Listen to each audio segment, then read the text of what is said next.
without it on my Husqvarna. Yeah, I would not have made it through a lawsuit duration. Hey, Pretty good. all right, guys. All right, questions? This might be kind of a dumb question, but how do you work at practice on avoiding sacks since it's kind of a multi-layered issue and it can be almost conceptual? How do you work on it? Everybody doing their job at a high level. Obviously the sacks in the previous games have thrown us out of rhythm. It's just every guy. It's you versus him. You got to block the guy in front of you. You also have to get the play call. It's just us being efficient, playing good football. Is there things that you do with like a scout team that says, "Hey, try this because we want to simulate the possibility of something we've never seen"? Yeah, I mean we don't go out and just block just the blitzes that they've run. We block like the blitzes that they run, the blitzes that we're seeing that people are giving us. We have rules to everything. It's going to come down to our players making plays. I think that's the greatest gift you can give as a coach. When things go wrong, it's your job to say, "Hey, that's on us." But I think our players know that players win games, and they have to go make blocks, and they have to go make catches, and they have to do things at a really high level versus an excellent Northwestern team. On Tuesday, many of your players said they felt they took their foot off the gas in practice last week. How do you feel practice has gone this week? Yeah, I don't think they took the gas off of practice. I never felt that way last week. I don't feel that way this week. They've practiced at a high level. Practice was a little different last week in that it was a short week. But I think the best thing they can do is what I've done is only think about last week when you guys ask about it, just try to move forward. But understanding that what happened last week has to spur us forward. How has Rocco's pain tolerance been as the week's gone along? Rocco's as tough as they come. He wants to play, so he'll go out and play as long as he can. He's handled it this week, so we'll just see how the game goes. What does that kind of say about him, though? That he's even to that point and going through it. Yeah, he broke his finger, ran off the field, tried to get him to adjust it back into his hand. Had to be taken to an emergency room to do it. Came back and was in the locker room, and just saying, "Coach, I'm so sorry. What happened?" More concerned about the game than anything else. He's a winner. As you've gone through the week, what has stood out to you about Northwestern's run game? They're unbelievably well coached up front, and they're unbelievably talented up front. Their offensive line's excellent.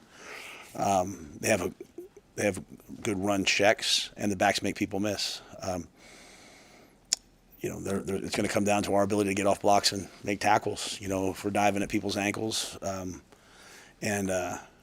haven't done that really for 2 years. We've been doing it at times, not all the time. That's the really hard thing. It's like, it's a 74-yard run, and then it's just kind of, 3-yard run, 2-yard run. I think the biggest thing is you can't let 1st and 10 become 2nd and 5 because they hit them for 3 yards and they pulled you forward for 2 more. And but their backs they have great bursts. They're athletic. They're as good of backs that we'll see. They have home run ability, which you have to be perfect against to take away those angles. Is there another point in your coaching history that you draw upon on a week like this when you're trying to move on from last week and maybe learning how not to do it from the past or something that's helped? I think every week, win or lose, you have to move on from the previous week. As I said, the only time I think about last week is when I'm sitting here with you guys, and I mean respectfully, like my whole week is on Northwestern, right? If we would have won last week, if we would have lost last week, if what happened last week changes your level of preparation, then you weren't doing enough to begin with. And so our guys work really hard. Again, I think anybody who said, well, we didn't practice, I think sometimes they don't know how to answer. I listen to some of the questions, they don't know how to answer them. They want to give you guys something. We got in the game last week, and it was a close ball game deep into the third quarter, which we have to become very comfortable with. Maybe we didn't expect that, which is all we expect. But they know what's coming in here. They know that this is a team that's won 4 straight, went to Happy Valley and beat Penn State, shut out Purdue, beat a hot UCLA team. They know how good Northwestern is. Hey, with the 5-for-5 rule officially getting shelved through next year, does that impact how you handle potential redshirts for the rest of the season with some of these younger guys? Yeah, we had indication that it would probably. At one point, I said I thought it would pass, and then it kind of swung the other way. And I think in talking to leadership, I think people think it'll get passed eventually. So, you think about the guys the Pierce Mooberries and guys like that got to their 4 games, and then, the Willis McGahees, sure would love to have those guys playing a couple snaps and thinking like, hey, in the future, I'm very grateful for the parents, the people that I coached. I had one really great set of parents say to me, Coach, what would you do if it was Bryant? And I had to really think about that. And I said, I would probably redshirt him, because I can't guarantee you that 5 for 5 will go through. It'll just be a shame if someday we look back and kids could have played another amount. But I just saw a kid from the NBA G League just got somewhere. So it's just lawyers somewhere. It's not what's right for the kids. The 5 for 5 should absolutely pass. So hopefully, the Brett Bielemas of the world, the guys I respect, who are leading that on a coaching side, will team up and get it all passed, and we can get past the whole should I play 4 games, not play 4, all that stuff.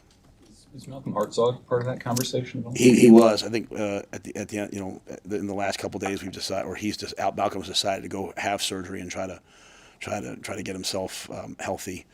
Maybe could even come back, for postseason. But that was just sort of like hey, let's rehab him, get him close. We just every time we got close, he had a little bit of a setback. But that would certainly be a case of a guy who's only played 2 games. So. But for his sake, he'll have a redshirt year now. What is the actual nature of his injury? I don't know. It's his groin, so it's I don't know if that's abductor or adductor. It's one of those words, but so it'll be sort of like one of those core muscle injuries you can come back from usually in about 6 or so weeks. But you're asking kids to make bets on the future that they don't know. And so honestly, it'll probably take someone like last year going to court and suing to have the rule be remedied. And I know like our basketball coaches, our football coach, we're all trying to figure out hey, as you're taking care of, coaching your team as best you can this year, but getting ready for next year, hey, what will that mean?